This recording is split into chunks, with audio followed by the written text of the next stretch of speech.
Okay. And so that's how it is with the ledger book. It starts on the right, and things are happening, and you read as it goes across, and it ends on the left. That's how they told their stories. Well, one of the reasons that I particularly like reading your books, I always look forward to a new one, and so far there's been a new one, I think every year. Just about this every time. Year. Yes, and I always wonder what it is what aspect of history, what aspect of life on the reservation you're going to be dealing with, because I mean I'm a lifelong historian, and I think too that mystery junkies like me and most of us read to learn things as well as for entertainment. Exactly. It's one of the great benefits is that you wind up with a sort of ragbag mind of just loaded with completely non-essential but fascinating facts that in odd moments you could actually bring out and employ. I mean, thanks to Aaron Elkins, Should I Ever Murder Anyone, I know how to boil up the body and get rid of which could be useful. I mean, you can read about plants and poisons and ways to kill people, but you also can learn an enormous amount about economies, about how money works, about natural resources, whatever it might be that is powerful enough to drive people to break laws or taboos, or possibly move past their own fears and limitations, because I mean sometimes crimes are committed by people who are almost seem to be sort of superhuman for the moment because they're so motivated, whereas they might just be ordinary people, kind of like the guy that in a clutch can lift a car off a child, or adrenaline, whatever it might be. Yeah. And so, it's fascinating to have those windows, but it's really important that you trust the author to give you legitimate and accurate information. I mean, it's fine to make stuff up, but part of it, the parts that you are using as the foundation, the reader wants to believe are true. Absolutely. I read mysteries for the same reason. It's a way to learn about things. You read mysteries about strange things. They take you into a world that's totally different from your own world, and you learn about the world, as you said. So you end up, with this mind that has all these things wandering around in it. But I also write mysteries for that reason. I love doing the research. I love learning about these things. In my novel, Killing Raven, it's not only about, an Indian casino, but there's a lot of other things going on, like money laundering, And so I had to learn, how do you actually go about laundering money? And, there's a lot to those things, and I had to do research on that. And I do a lot of reading for my research, but I also talk to a lot of experts, and I've learned all kinds of things from experts, So I love getting out and figuring out just how all these things work. That's part of the fun of writing the book as well as reading a mysteries. Well, that's true, and of course it is sort of essential that the plot you dream up works, but I'm going to assume you haven't actually yourself left real bodies, any place to figure it out. But I mean, that would be a challenge, is you could have a great idea that you just can't bring off. Oh, sure. Oh, or you have to endow a character with the nerve and the actual ability to commit certain crimes. I mean, some people could do X crime, but other people could do Y crime, and they don't necessarily cross over. Well, that's absolutely true, and I think as a writer, there are some crimes I can never write about, because I can't do the research. I don't want those crimes in my mind. My books are not really gory and violent because I don't want to live with gore and violence. Well, where they are, it's usually in the past. Yes, I mean, it's because in the let's past. face it, there was a lot of violence done to the Arapaho and whatever. So you can't skirt it, but it's not bleeding on the page. Exactly, it's not bleeding on the page. I will never have a crime against a child. There are just certain things I will never, ever do. Because I don't want to live with that. Sure. And I'm actually, I'm more interested in the puzzle part of it again. I'm more interested in the motivation of the characters. Why did the character commit this crime? That interests me a lot more than into the crime itself. Right. As I heard an author say not too long ago, he said, the crime itself, that belongs to the police. That's their deal. I'm not really interested in that. And so all the details of the crime, what I'm interested in is the motivation, the characters, why they do it.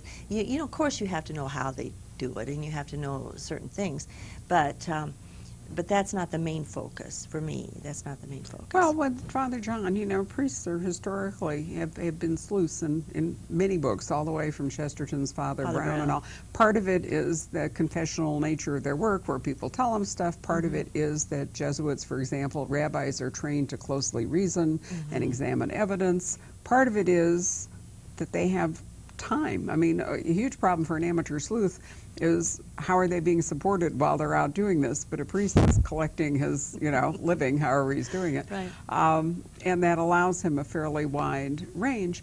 I think with Vicki, it was going back to what you had to say about her earlier. You made her a lawyer because you wanted her to have power, but also it allows her to step into criminal investigations or to make inquiries into bits of people, you know, things in people's lives like marriage or divorce or real estate or wills or all those kinds of things, with credibility. I mean, she's there as a lawyer, and because she's an Arapaho lawyer, she sometimes gets to represent the tribe in various, and that's a conflict she has with Adam.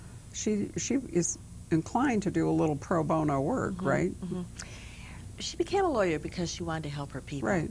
And that's but at the same time, of course, she wants to be involved in the big issues, the big cases, you know, the things that will really, that helps the whole tribe and helps other tribes, you know, the cases that have to do with protecting their natural resources, their water and their timber and their mineral rights and their oil and their gas and all that kind of thing, and their coal.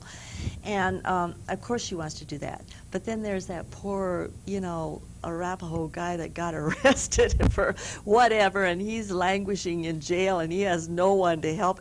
Of course she wants to help him, because that's really why she became a lawyer. But I mean, you've got a good team of sleuths, and that neither of them is a law enforcement professional, but a priest and a lawyer can work things out. Now, before we run out of time, Blood Memory, the book you're actually here at this particular time to talk about, you have a different person. You've got Catherine McLeod, who is an investigative reporter in Colorado, but you still managed to tie all the things that happened to her into Arapaho history. I do. Back to that Sand Creek Massacre in part. Sort of, it's a book that takes a little different look at Arapaho history. It kind of comes at it from a different point of view. Well, from Catherine's point of view.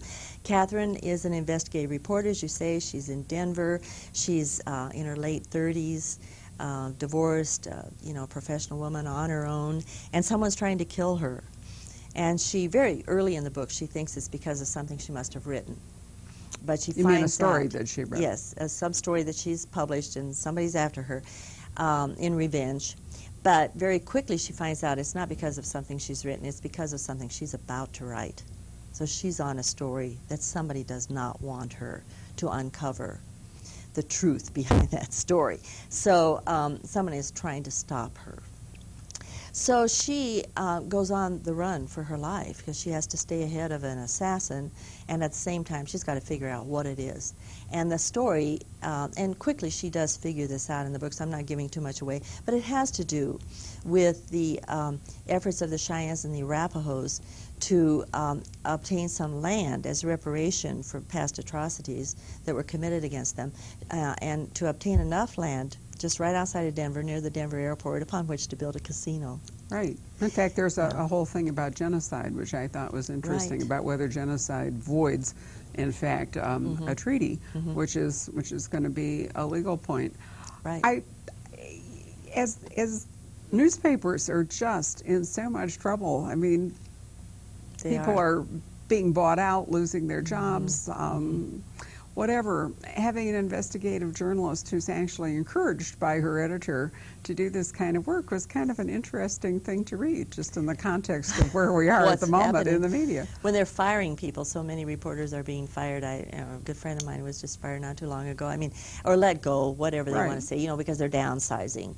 And that's happening. I mean, newspapers are definitely in trouble, I think. It's well, they need to redefine, and that's a whole other risk. But there's a huge interplay between the immediacy of internet news and digital coverage and all the rest of it, and the more traditional print, and I don't know how that will quite play out. I always wondered, you know, what if you were an elevator operator when they put in the self-service, or telephone operating was once, you know, a very big job for women, and it's gone.